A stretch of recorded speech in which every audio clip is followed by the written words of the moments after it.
राधिकाज रेसिपीमध्ये तुम्हा सर्वांचं अगदी मनापासून स्वागत आहे। आजच्या व्हिडिओमध्ये आपण लहान मुलांच्या टिफिनमध्ये देण्यासाठी एकदम परफेक्ट अशी गुळाची दशमी बनवलेली आहे। एकदम पौष्टिक आणि स्वादिष्ट अशी ही दशमी आहे। लहान मुलं आवडीने खातील अशी ही दशमी आहे। तर ह्या दशम्या कशा तयार करायच्या आहेत ते आता बघूया। तत्पूर्वी तुम्ही जर आपल्या चॅनलवरती नवीन असाल तर व्हिडिओला लाईक आणि चॅनलला सबस्क्राइब करायला विसरू नका। चला तर रेसिपीला सुरुवात करूया।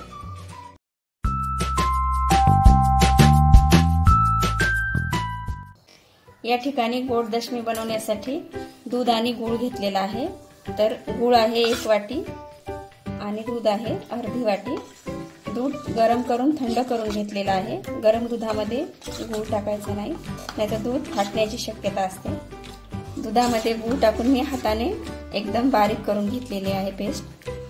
आता जे राहिलेले खडे वगैरे आहेत ते आपण आता गाळून घेऊया।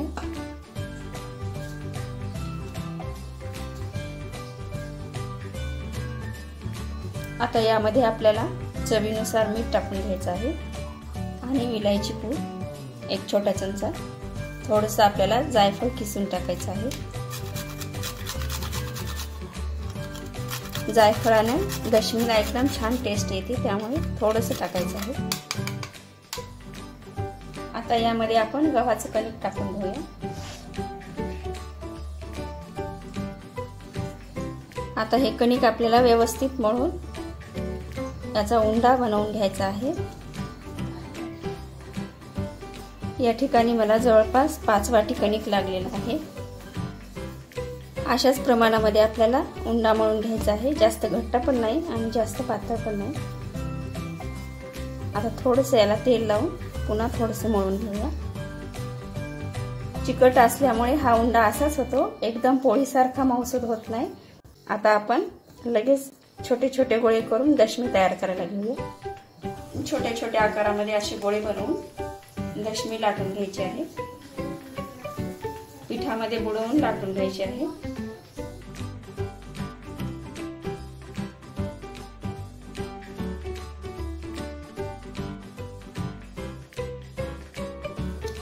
अशा प्रकारे जास्त जाड पण नाही आणि जास्त पातळ पण नाही, दशमी अशा प्रकारे लाटून घ्यायची आहे।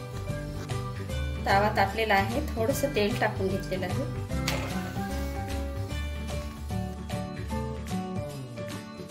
अशा प्रकारे आपण आता सर्व दशम्या तयार करून घेऊया।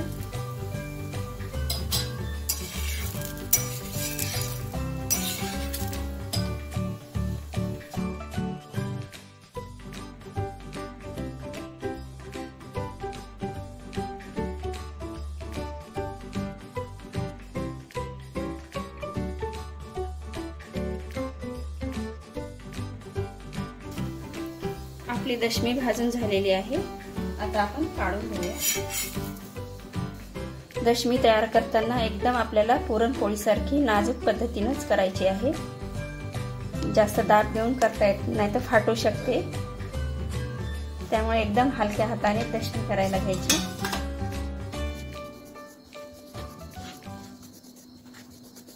दशमी करताना एकदम नाजूक पद्धतीने करावं लागते, नाहीतर मग फुटण्याची शक्यता असते।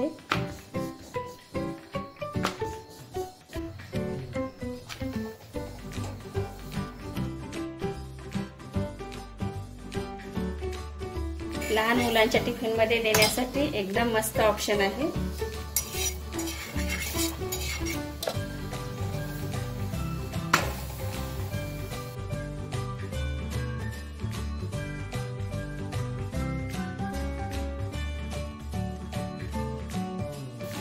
अशा पद्धतीने आपण आता सर्व दशम्या तयार करून घेऊया।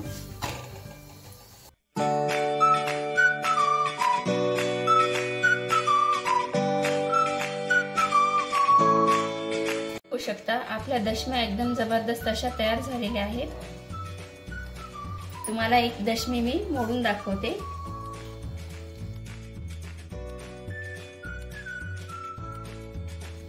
एकदम छान अशा आपल्या दशम्या तयार झालेल्या आहेत। तुम्ही चटणी बरोबर किंवा मग ठेचा बरोबर असेही खाऊ शकता। शेंगदाण्याच्या कोरड्या चटणी सोबत तुम्ही सर्व करू शकता किंवा मग तुमच्या आवडीनुसार तुम्ही कशासोबत पण सर्व करू शकता। आपल्या गुळाच्या दशमीची रेसिपी आवडली असेल तर व्हिडिओला लाईक आणि चॅनलला सबस्क्राईब करायला विसरू नका। धन्यवाद।